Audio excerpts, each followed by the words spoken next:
Hi everybody, it's October and I'm so happy to be able to come and talk to you via the magic of video to talk about some fantastic new books that I am loving.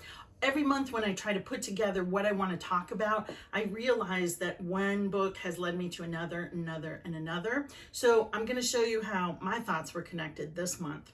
It started off, I've been thinking a lot about everybody coming back to school and how things have changed and how things have stayed the same and when we're going to get back to normal and what will normal be. And it's really made me think a lot about other times and places where kids are surviving incredible things.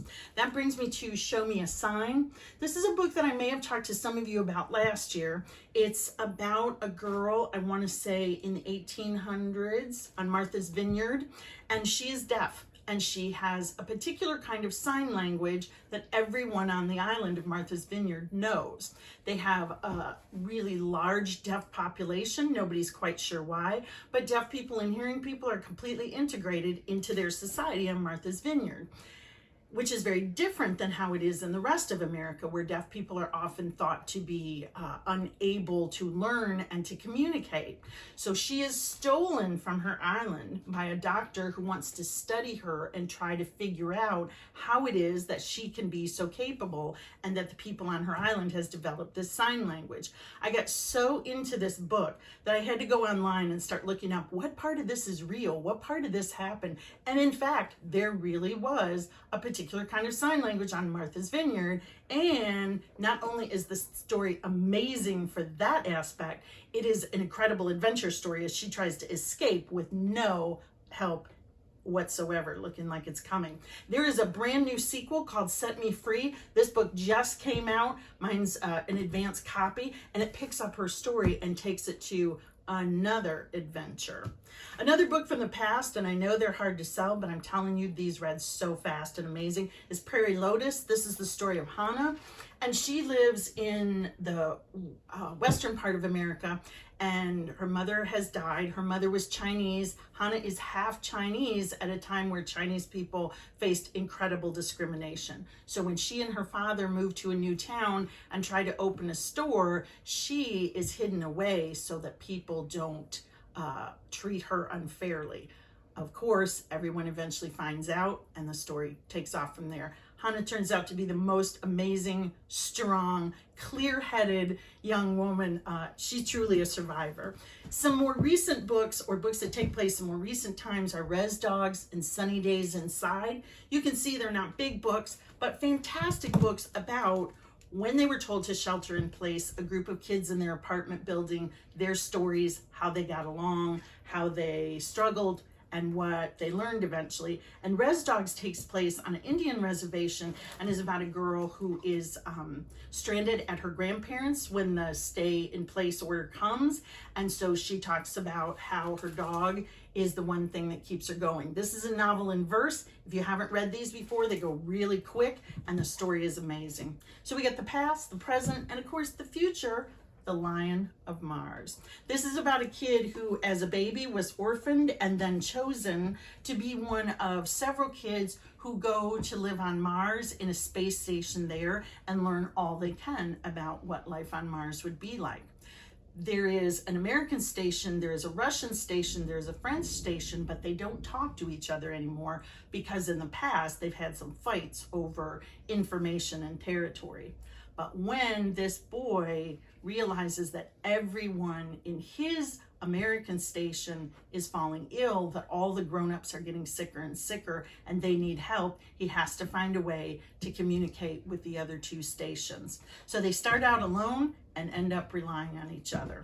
That led me to thinking about this book was written by Jennifer Holmes, one of my favorite authors. Two of my other favorite authors have amazing new books out. If you've ever read The Invention of Hugo Cabret, you know that this is a beautiful book by Brian Selznick that has as many illustrations as it has words. Selznick has a new book out and it's called Kaleidoscope. And it is also very beautiful and very interesting. And I think I know what it was ultimately about, but I'm not quite sure because there's several stories happening at the same time. So this is a book I encourage any brave reader to try and then talk to me about what you think happened. It's a story of adventure. It's a story of the sea and the ocean. It's in the past, it's in the present, it's in the future. There's an awful lot in this amazing Selznick book. And one of my all-time favorite books, many of you know, is Pax. It's the story of a boy who ultimately has to release his pet fox into the woods, and what happens to the fox when he finds himself on his own, and what happens to the boy who realizes he's made a terrible mistake and comes back to try to find Pax. There is now, that's right, a new Pax book, Pax: The Journey Home. And Pax, as you can see from the cover, now has a younger kid to be responsible for.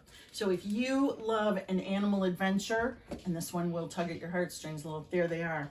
Now, speaking of foxes, a bunch of you heard me talk about scary stories to read to young foxes. And since it's October, I figure I got to throw some scary books in. So this is a truly scary book of a group of little foxes who gather together and are being told stories by an elder fox. And each one of the stories end up with one of the little foxes in terrible danger. A more realistic story is The Mysterious Disappearance of Aiden S. by David Levithan. He is one of my all-time favorite authors, and this book has to do with one night a boy and his brother go to bed, and when they wake up in the morning, the brother has disappeared. They have no idea where he is. The whole community comes together to search for him, to look for him, to support the family, and one day, 2 weeks later, he's back. And the story that he tells about what happened to him and where he's been is really suspect, and some people believe him and some people don't. And the more he tells, the more people are not sure what the real story is. You kind of have to figure it out for yourself. I also want to mention Beast and Beauty. This is a pretty new book, and this takes some stories that you may have heard before, but spins them in a much darker direction. For instance, a prince has a surprise awakening, a beauty fights like a beast, a boy refuses to come pray. So it takes fairy tales that you're familiar with and puts a much darker spin on them. Last but not least, I want to mention, because you may want to be starting your book Christmas list early, this is The Christmas Pig. You may recognize the author, J.K. Rowling, as the person who has written the Harry Potter books. This is her brand new book, out for Christmas, about a boy named Jack and his favorite childhood toy, Der Pig, or DP, as he calls him now, and the adventures that they have. It says one boy and his toy are about to change everything. So it's a great Christmas read. It's one of those guaranteed you'll get it if you ask for it books. These are some great titles for October. I hope you try some of them. Remember that you can borrow from the library by coming into the building and checking out books, but you can also get a lot of these titles online. So happy reading. See you later. Bye.